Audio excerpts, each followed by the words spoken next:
আজকে ফেসবুক মনিটাইজেশনের সবথেকে গুরুত্বপূর্ণ বিষয়টা নিয়ে কথা বলবো, আর সেটা হচ্ছে পে আউট সেটআপ। যারা মনিটাইজেশন পেয়েছেন তারা এক নজরে দেখে নিন যে আপনারা পে আউটে কি কি ভুল করেছেন, আর যারা পাননি তাদের জন্য বিশেষ উপকার হবে ভিডিওটা, কারণ আপনারা এখান থেকে শিখে নিন ভবিষ্যতে যাতে আপনাদের পে আউটে কোনো রকম ভুল না হয়। একটা ফেসবুক পেজের সবথেকে সেনসিটিভ এবং গুরুত্বপূর্ণ বিষয় হচ্ছে পে আউট সেটআপ। এইটা যদি একবার ভুল হয়ে যায় তাহলে সেটা সংশোধন করা সবথেকে বেশি কঠিন। তো চলেন শুরু করা যাক। তার আগে একবার বলে নিই, আমি কিন্তু নতুনদের জন্য একটা ব্লগিং কোর্স করাই। যারা ঘরে বসে ইনকাম করতে চান তারা আমার কাছে এই কোর্সটা করতে পারে, আর এই কোর্সের মাধ্যমে আমি আপনাকে পেজ সম্পর্কে সবই শিখিয়ে দেবো ইনশাআল্লাহ। এরপর আপনার পেজ দিয়ে কোনো প্রবলেম থাকবে না। তারপরেও আপনি যতদিন পর্যন্ত মনিটাইজেশন পেয়ে $100 কমপ্লিট করতে না পারবেন ততদিন পর্যন্ত আমার কাছ থেকে সব ধরনের সমস্যার সমাধান পাবেন। আর এই ক্লাসটা আমি কোনো গ্রুপে নিব না, আমি হোয়াটসঅ্যাপে পার্সোনালি শেখাই একজন একজন। প্রথম ক্লাস শেষ করে আপনাকে আমার স্টুডেন্টদের গ্রুপে জয়েন করে দেব, সেখান থেকে তাদের ভালোবাসা এবং সাপোর্টও পাবেন। আর হ্যাঁ, ভুলবশত যদি আপনি আপনার পে আউটে কোনো ধরনের ভুল করে থাকেন তাহলে সেটার সংশোধনও আমি করে থাকি, এবং মনিটাইজেশন আসলে অল্প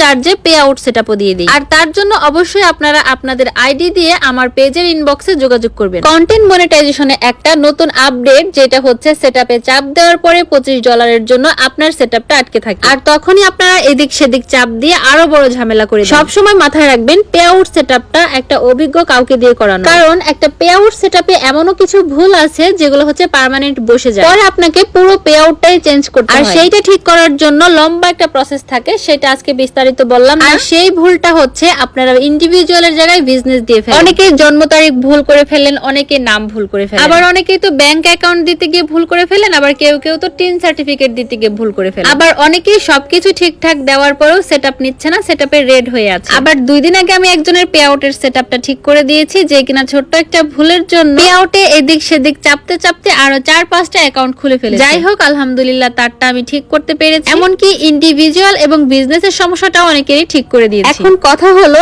এই যে আপনারা ভুলগুলো করেন, ভুলের আগে আপনারা অভিজ্ঞ কারোর কাছে যান না, ভুল করে তারপরে পস্তান। কারণ একটা পেজে কাজ করতে করতে যখন কন্টেন্ট মনিটাইজেশন আসে তখনই কিন্তু একটা ব্লগারের জন্য অনেক বড় একটা অ্যাচিভমেন্ট। হোক না অল্প ইনকাম, হোক সেটা দেরিতে, তারপরেও তো মনিটাইজেশন এসেছে। আর সেই মনিটাইজেশনের সেটআপটা যদি আপনারা যত্ন সহকারে না করেন তাহলে কিন্তু এত কষ্ট করে কোনো লাভ নেই। আর এখন আমি বলবো এই ভুলগুলো এড়াতে আপনারা কি কি করবেন। প্রথমত, আপনারা মনিটাইজেশন আসার সাথে সাথে সেটআপে চাপ দিবেন না, সেটআপটা নিয়ে একটু জানার চেষ্টা করবেন, একটু বোঝার চেষ্টা করবেন। আর দ্বিতীয়ত হচ্ছে আপনারা অবশ্যই অ্যাপস থেকে সেটআপ দিতে যাবেন না, কারণ অ্যাপস থেকে সেটআপ দিতে গেলে নানান ধরনের সমস্যার সম্মুখীন হতে হয়। এর জন্য আপনারা ব্রাউজারের যে কোনো একটা সাইট থেকে সেটআপটা দিতে পারেন, যেমন ক্রোম থেকে মেটা বিজনেস সুইট, ক্রিয়েটর স্টুডিও, এগুলো থেকে আপনি সেটআপটা দিলে আপনার সেটআপে আর কোনো রকমের ভুল হবে না, কমপ্লিট ভাবে একটা সেটআপ আপনি দিতে পারবেন। আর সেটআপ দেওয়ার সময় অবশ্যই টিন সার্টিফিকেট, ব্যাংক অ্যাকাউন্ট, নাম ঠিকানা যাই দেন বারবার দেখে মিলিয়ে তারপরে দিবেন। আর সবথেকে গুরুত্বপূর্ণ বিষয় হচ্ছে পে আউট সেটআপটা দিতে কি কি লাগে। প্রথমেই লাগে আপনার ব্যাংক অ্যাকাউন্ট, টিন সার্টিফিকেট, আর যেই ব্যাংকে আপনার অ্যাকাউন্ট আছে সেই ব্যাংকের সুইফট, আর অবশ্যই ব্যাংক অ্যাকাউন্ট যার নামে, টিন সার্টিফিকেটও তার নামে থাকতে হবে। অনেকেই প্রশ্ন করে, আপু আমার পেজের নাম তো একটা, আমার ভোটার আইডি কার্ডের নাম একটা, এখন আমি পে আউটে কি নাম দিব? আপনার পেজ বা আইডিতে যে কোনো নাম হোক সমস্যা নাই, আপনি আপনার পে আউটে আপনার টিন সার্টিফিকেটের যে নামটা থাকবে সেটাই দিয়ে দিবেন, এবং জন্ম তারিখটাও আপনার টিন সার্টিফিকেট থেকে হবে, কারণ টিন সার্টিফিকেট তৈরি হয় আপনার ভোটার আইডি কার্ড থেকে। তাহলে আপনার আর কোনো প্রবলেম হবে না। তারপরেও যদি আপনারা কেউ না বুঝতে পারেন তাহলে আমার ইনবক্সে যোগাযোগ করতে পারেন, ইনশাআল্লাহ আমি আপনাদের সাহায্য করব। তো সবাই ভালো থাকবেন, সুস্থ থাকবেন, আল্লাহ হাফেজ।